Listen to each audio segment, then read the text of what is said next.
يا جماعه احنا في السلام، ودي مقطوره قطر ثابت محدش يعرف عنها اي حاجه. العربيه متدمره والناس كان في عربيات بالهبل واقفه. كنا فين بقى هيئه السكه الحديد؟ فين هيئه السكه الحديد لما عربيه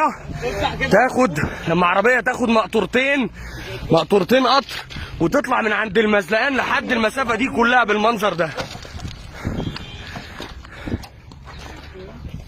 ده فشل هيئه السكه الحديد بتاعت ابو زعبل.